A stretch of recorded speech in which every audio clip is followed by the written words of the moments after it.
Hello and welcome to Moral Side of the News, our weekly discussion of today's top stories from a moral, ethical, and religious perspective. I'm Sean Kalin with the WHAS Crusade for Children, and I'm joined today, as always, by a distinguished panel of local religious leaders. Reverend Clay Calloway, West Louisville Ministers Coalition, Rabbi Ben Freed, Knesset, Israel Congregation, Reverend Sally McClain, Christian Church Disciples of Christ, Father Tony Smith, Archdiocese of Louisville, and Reverend Dr. George Wasson, Faithpoint Church. We begin this week with Luigi Mangione pleading guilty to federal charges in the death of UnitedHealthcare CEO Brian Thompson. The family of UnitedHealthcare Chief Brian Thompson whisked into Manhattan federal court, coming face to face for the first time with the man who now admits to killing him in cold blood. Luigi Mangione pleading guilty to stalking the husband and father before opening fire on a sidewalk. On the morning of December 4th, 2024, I shot Mr. Thompson in Manhattan and he died, Mangione said without emotion or contrition. I knew what I was doing was illegal. Thompson's widow seated just feet away, sobbing as Mangione revealed how he hunted her husband. I learned that UnitedHealthcare would be holding its annual investor conference in New York City. And for the first time, the Ivy League grad claiming he tricked the company into sharing the exact location by emailing them, posing as an investor with more than $50 billion in capital. He said, I used a 3D printer to make part of a gun, and I equipped the gun with the silencer and magazine. Police found those items in Mangione's backpack. Today, he claimed he acted after years of enduring severe pain from a broken back, navigating the obstacles of the health insurance system, and witnessing similar experiences of countless others. Before the murder, Mangione had complained on social media about his back pain and posted this spine x-ray. He believed that the system had failed him and destroyed his life. Police found this notebook with provocative writings. Frankly, one entry said, these parasites simply had it coming. To some, Mangione became a folk hero, the face of their cause. But today, fewer supporters showed up, a few sobbing in the hallway. Still, as the Thompson family was rushed from the courthouse to a waiting car, they were subjected to this. America loves Luigi.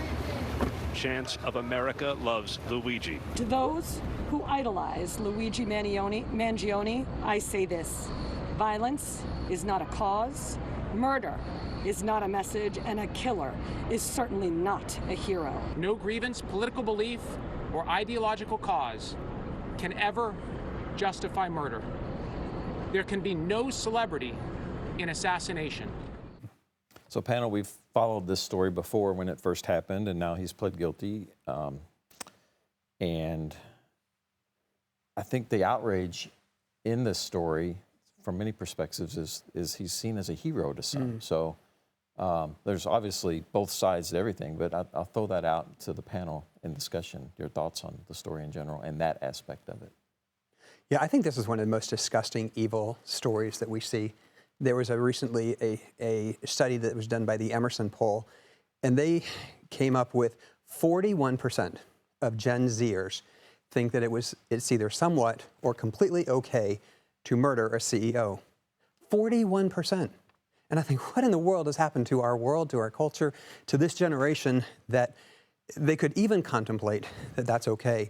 That he has raised over $1.5 million for his defense, for a premeditated, planned, executed event where he killed a CEO right in front of his office. I think it's disgusting. Well, I mean, it is disgusting in many respects, but I at least have to, because our society is so twisted now, it's hard to find where the moral compass lies automatically. When we talk about CEOs, it automatically does not engender sympathy with the average person in our society because of the extreme gap between the salaries of CEOs and the average working citizen. That's one premise. Doesn't justify what he did at all. But in this case, there's some level of virtue in that he did confess. It takes courage to confess a sin and a crime that many criminals don't do. So I commend him for at least having the courage to confess what he did. And that is a moral virtue. Confession is a moral virtue. It also has some legal and societal value. The virtue, of course, you confess your sins, as the Scripture says, and God is faithful and just to forgive you of those sins. That's virtue all by itself, knowing that once you do that, at least you and God are in good relationship. But the value of confessing saves the taxpayers money. You don't have to go through the long, drawn-out process of a trial, proving you're innocent and you know you're guilty. Everybody knows you're guilty. You know you're guilty, and everybody else does. So it has some redeeming value to society and the legal system by confessing something that our current political environment is so foreign in terms of confessing what is wrong. Then it does have some redeeming value in that regard. It does save society and the courts the time and the money invested to defend someone that is clearly guilty. So I'm glad he did it. Then justice can be served. He has confessed to what he did, and so the justice system can be expedited to do what it feels it's needed to do to exact justice in this particular incident. I think so. I hear what you're saying, and I agree that there's value to confessing. I think from what I heard, and again, none of us were in the courtroom, but it sounded like confession without contrition. Absolutely. And confession without real appreciation for, I think appreciation for the gravity of what he did, but not necessarily any remorse for it. And so I wonder how much value there is in that, or whether or not that sort of just kind of sets him up to then have people who support him or want to say what he did is okay, say, yeah, look, he said he did it. He didn't have shame in the fact that he did it. He just went out there and said they did it in a way that could almost normalize it. In the Talmud, there's a story about a man who was told by a ruling figure that if he killed someone, then that person would save his life or would save the life of him and some other people. And he went to a rabbi to ask what to do, this Talmudic sage named Rava. And Rava said, how do you know that your blood is any redder than his?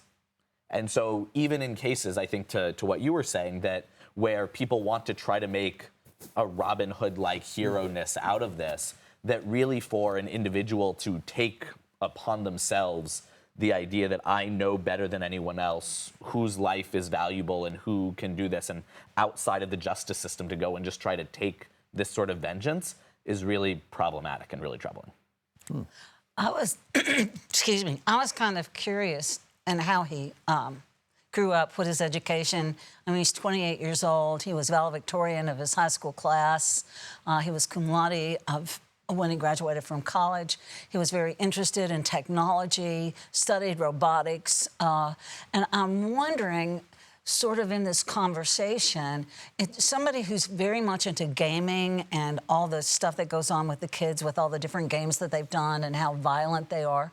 And maybe this is a result of seeing that lack of humanity, because you're looking at a screen, you're playing with figures, you're shooting, to kill. And so you've taken the humanity out of the technology. I mean, the technology doesn't have humanity in it. So I can see how the kids who have grown up with that kind of environment can look at that and say, yeah, he's kind of a hero. He's representing our frustrations. And this is what we're used to seeing on the screen. And so how do we get that back again? How do we get that human element? You have taken a human life. This is just not a figure on a screen. Yeah. I could agree with the tenor of what's being said, but 2 points come to my mind. First off, again, you're kind of getting towards it, Sally, in the sense of the way the young are being conditioned in modern day society. Why does this trouble us, in the sense, it troubles us, but why are we shocked at this? We see even in our own political stances, we have a president who said, I can shoot someone on Fifth Avenue and get away with it. And said so. And said so, right? Yeah. But that whole with impunity. With impunity. But the whole aspect of it's not just from video games, et cetera, but from our leadership. Absolutely. And that's problematic. So again, I'm not justifying. I think everything is horrible, as even the video is showing. no matter how bad it is, whatever like that, assassination is not. It cannot be. There's a study, when you study moral theology, of supposed to be a case Middle Ages, whatever like that. If a surrounding army surrounds the city and says, if you turn in your king for us to execute, we will let the city live, type thing. Is it moral to do that? The answer is no. Can't do that. But we've done it in human history many times, okay? But the second one, I think, I don't know, that's a different topic as such, really, but the whole aspect of, we hear about the immigration policies are broken. So is financial health care. Right. Broken. That Absolutely. brings us to the fore.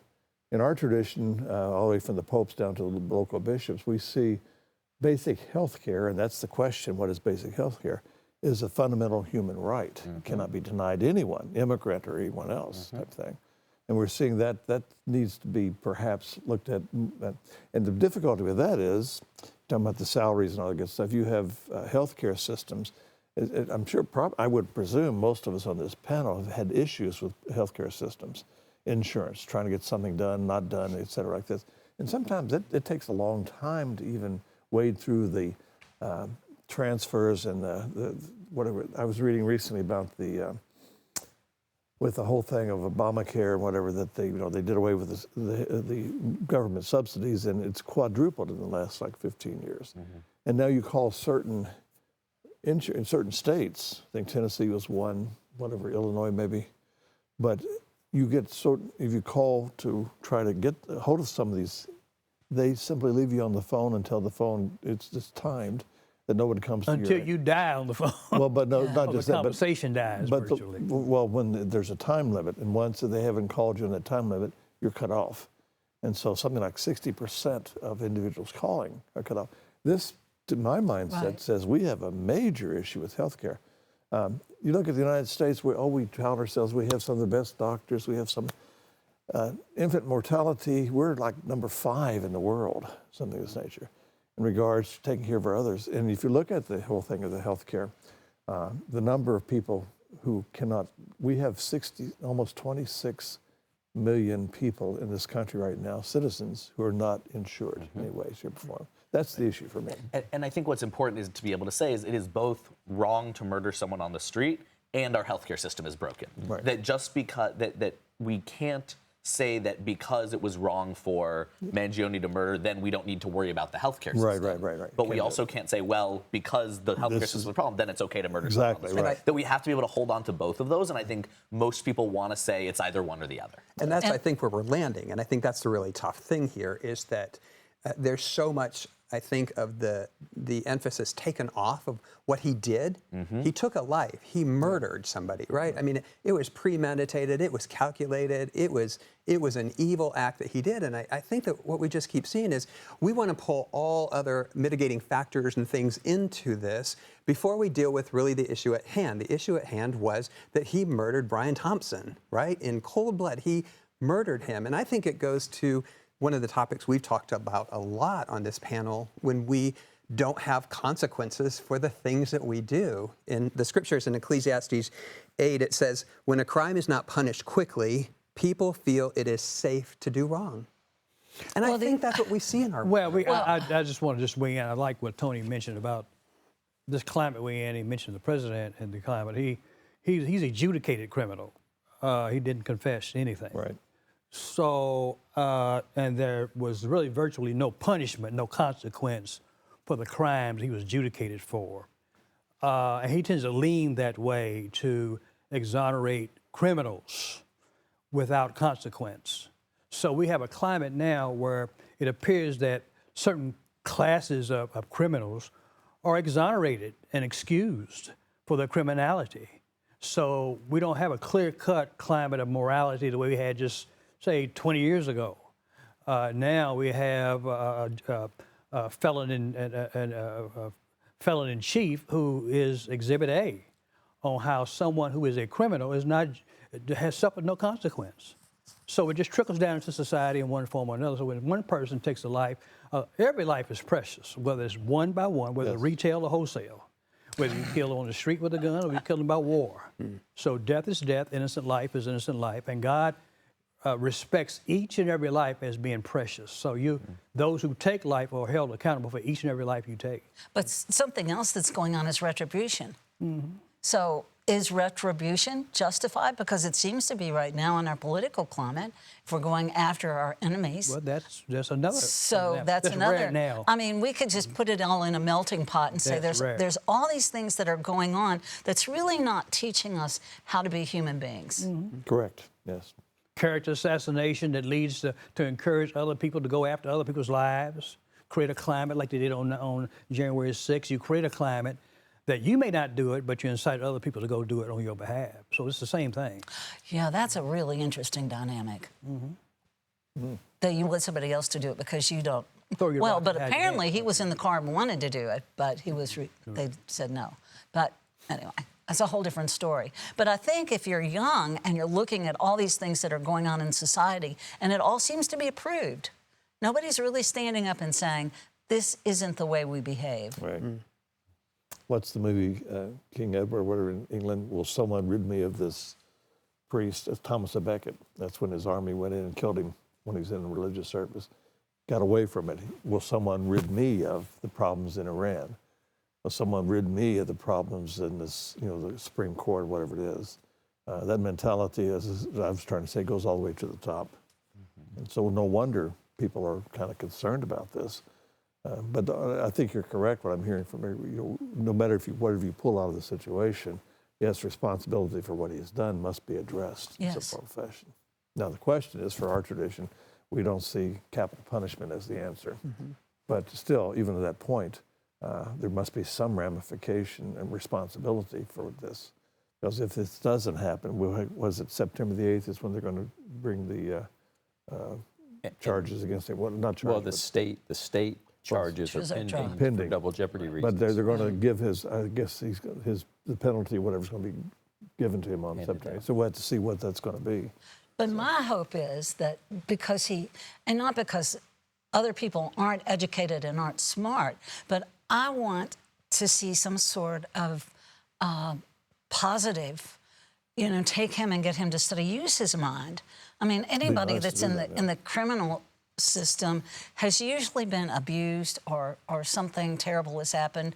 And I think that you could take the minds that we have collectively there and do something positive for humanity instead of just incarcerating them. I mean, that's a whole other... I would start with the heart first, for me.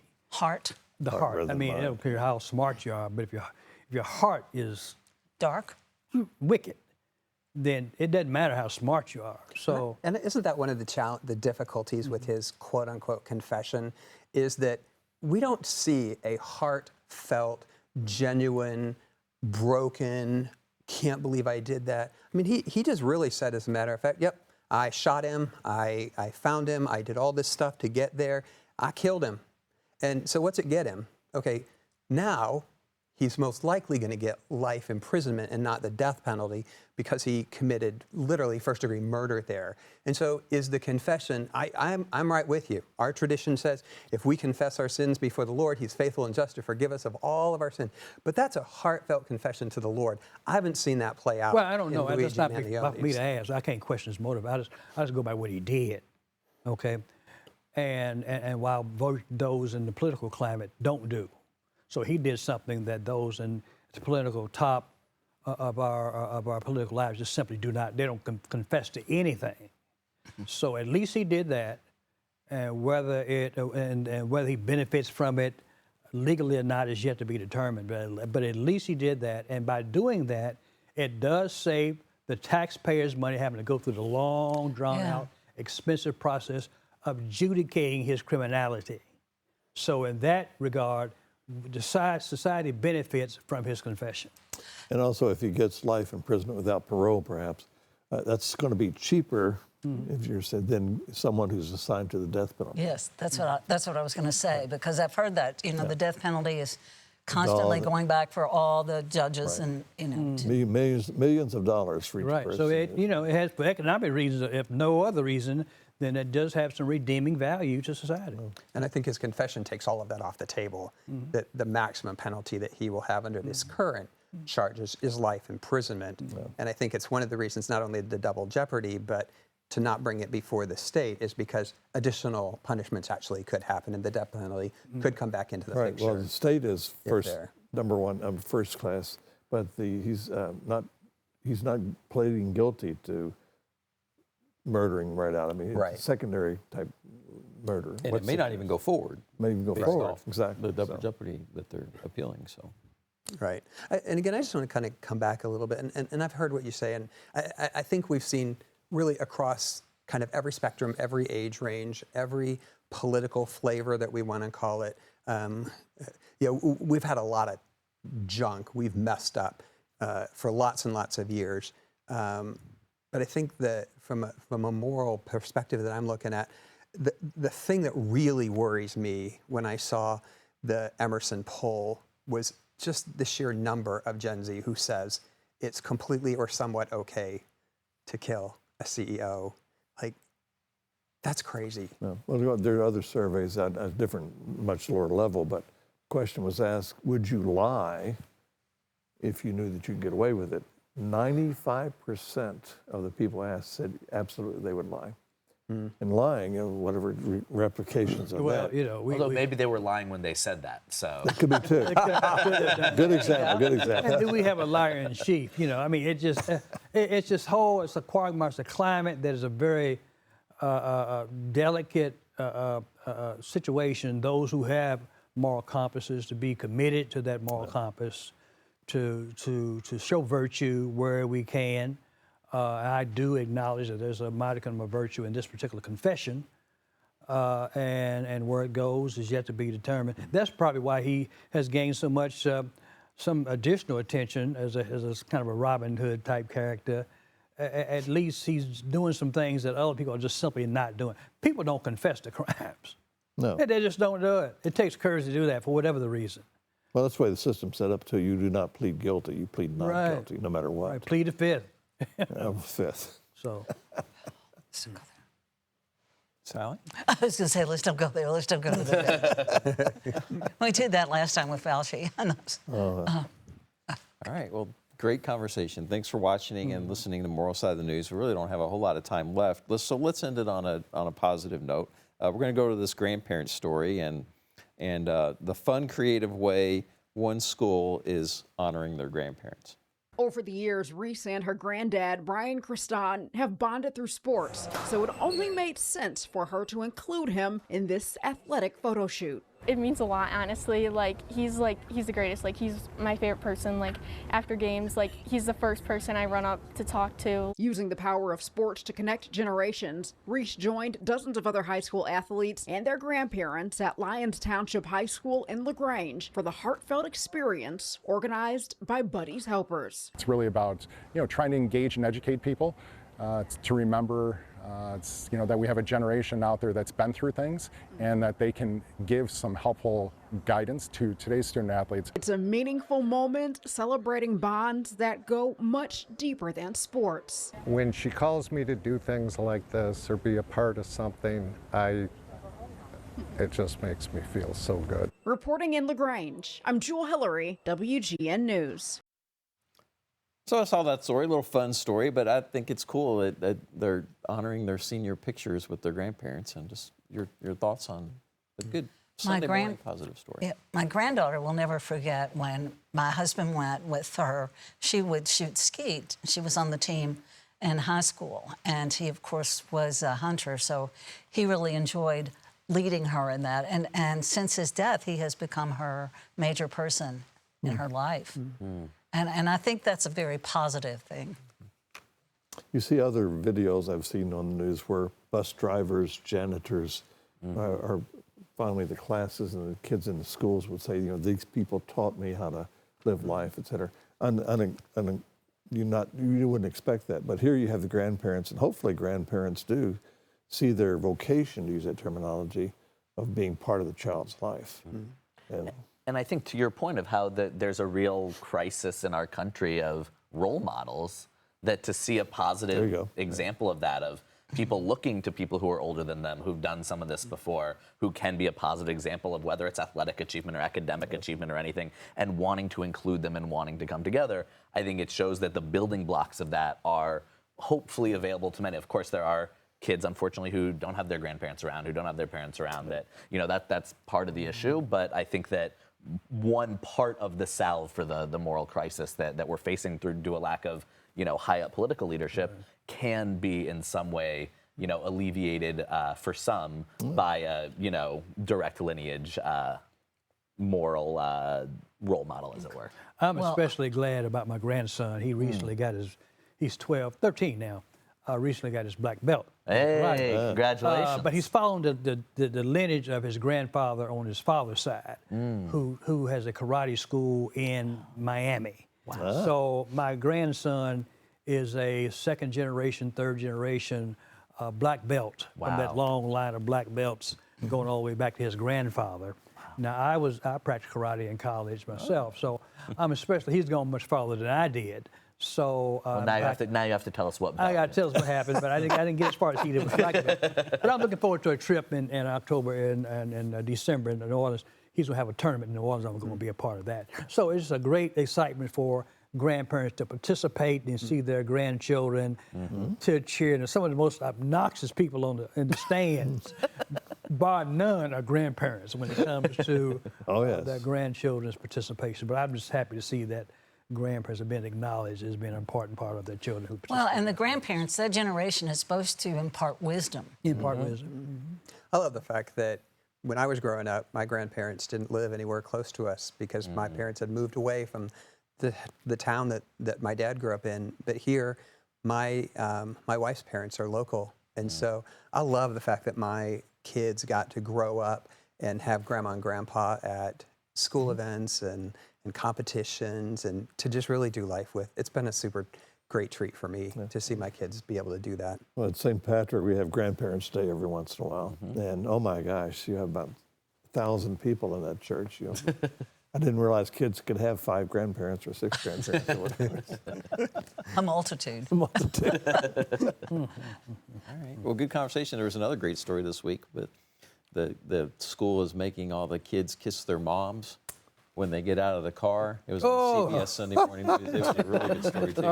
It's fun. It's kind of like that I could say that Kohl's commercial with the Kohl's mom, where she gets on and says, "Okay, everybody, no eye contact." Not gonna Or make sure you turn the radio down, because we don't want anybody to hear your music. That's right.